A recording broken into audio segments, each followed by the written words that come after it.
Hey folks, welcome back to Let's Play the Suffering. I'm your host CPC Gamer, and in our last episode we went back into prison, having escaped it, and we found a couple of guards who... those two guards have got to have something going on. They have to. Oh, and since we're on the topic, the mainstream media has got it all wrong with regards to the word Apparently I'm packing TNT and I completely missed when that happened. But no, the mainstream media's got it wrong with regards to the word bromance, because it's not about two guys being in love with each other. That's something entirely different. It's more like, hey borrower, it's more like, hey, get me a beer while you're up. Sure, that's what a bromance is. If, bromance were actually a word, which, hey, surprise, it isn't. Oh, it's the radio building. Let's see how Luther's doing, shall we?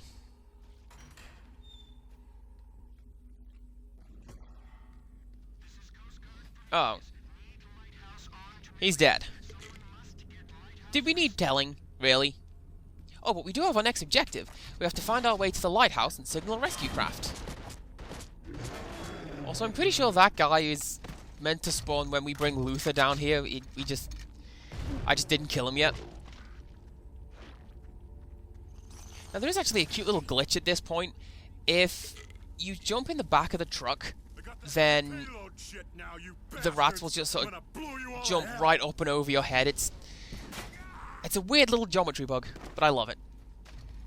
Now, pushing on, we come to a massive clash of the titans. We have an army of marksmen versus an army of festers.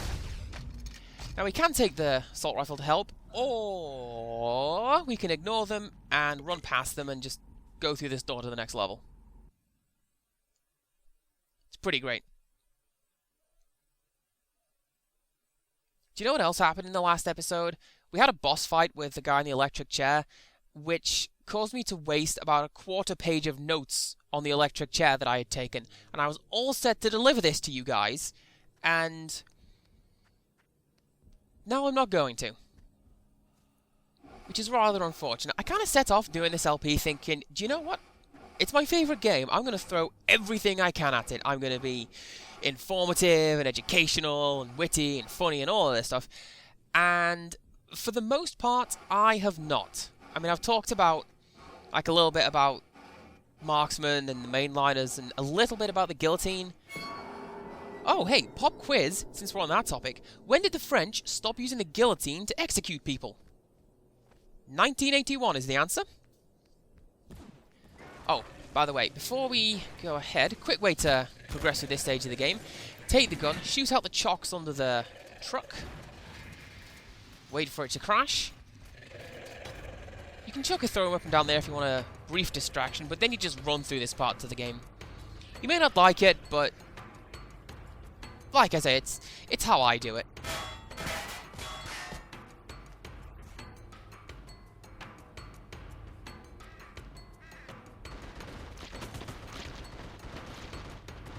Yeah, I don't know why I'm shooting the birds, by the way. I'm just kind of an axe-crazy nut. By the way, shooting the animals in the second game, it drains your karma like you would not believe. You don't lose points in this one, so, I like to get my fill. 'Cause, hey, bit of a nut. Oh, hey, you think it's bad that the French stopped guillotining people in 1981? The English didn't take it off the statute books until 1998. Keep going. I think we lost him. And I'll grant you had to break some really obscure and horrendous laws to deserve capital punishment that late, but it is chilling to think that we were still doing that when we're meant to be a civilized age.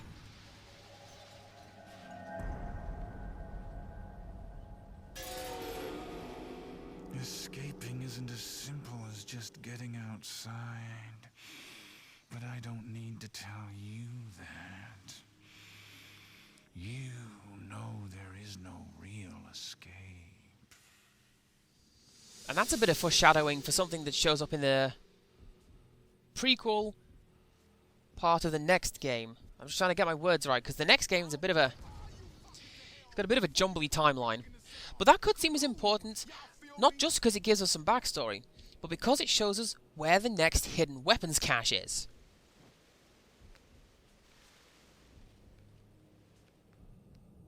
Now, you can tell I'm being a bit suspicious, obviously, because I kind of know something's coming up. Ah, there we go. Right, before we go on, we have a couple of marksmen, and your best bet's the Tommy gun. Or at least, that's what I find. Now, what we need to do is climb this cliff and follow this path to a little shack. But we're not going to do that. We're going to go this way. I'm also going to do it without saving the game, because... Uh-oh, look out, we got a badass over here. If you follow that little path to where you found... well, where you saw the truck, we found a bike pump, and if you've got all the parts, which at this point you probably do, flamethrower. You now have the game's hidden weapon. You can now put the game's hidden weapon away and never use it again, because it's not actually that good. I mean, don't get me wrong, it cuts through the slayers in no time, but because we've turned on the rebirth machine, they just get right back up again, so it's not overly worth it. I haven't really tried it on the Festas, though. Probably should.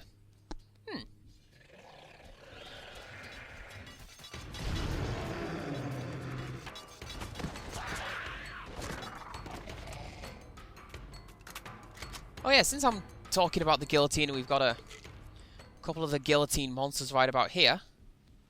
Is that dead? I'm going to trust that that guy is dead.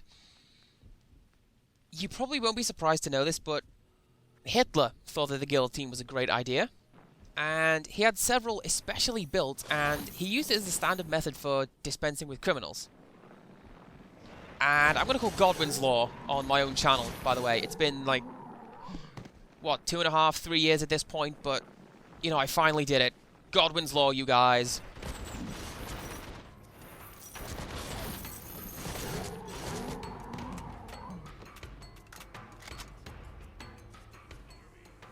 You are hereby sentenced to death by firing squad. Jesus, save me. Okay, up ahead we have... Weapons to the ready. Take aim. Fire. Wow. Okay, so yeah, up ahead we have an area that I call an arena, but, I mean, really the only thing you have to do is just kill things for a while. And I say things, it's an army of marksmen given where we are. Also, do you know what kind of creeps me out? The bodies that are still against those posts. Like, just there. I like how I take time to show you the sights while I'm, you know, elbow deep in bodies. But no, those bodies really creep me out because, I mean, canonically, they've been there for like 60 years. Or at least at the time the game came out. Those guys were shot in 1944. And how do we know this? Well, it's due to an area that very few people seem to know about. And as soon as I finish off these last few stragglers who are late to the party, I'm going to show you what that area actually is. And what is up with that rock? Why is only one of the rocks glitched out? It looks like a gigantic tire. What is that? I can't even tell what skin that's meant to be. Wow. Anyways, no. In order to proceed to the next level, we have to go this way. But you know what? We're not going to do that. I'm going to show off a secret. Like I say, something that very few people seem to know about. One of the message boards that I frequent, X, it likes to talk about video games and, you know, what parts of what games freak people out. A couple of people have mentioned some of the sillier parts of the suffering. I mentioned the upcoming secret, and to a man, everybody else had no idea what I was talking about. They all thought that I was lying. Anyways, if I can defeat this jumping beast, we have to climb up onto the shack that's hidden to the side. There we go. And hidden off to the side. Jesus, look at the insignia. Fucking Nazis. How can they know about this prison? Damn it, it's Dietrich Wagner and Joe Hansen. Those crack sons of bitches I've never trusted. Sir, you can't yeah, pushing on, we have a little bit of casual racism, and also a crashed Nazi bomber. Seriously, to a man, nobody knew that that was there. And just because we haven't had our fill yet, we have another little ream of marksmen to go and contend with. And what the heck kind of pallet glitch is that?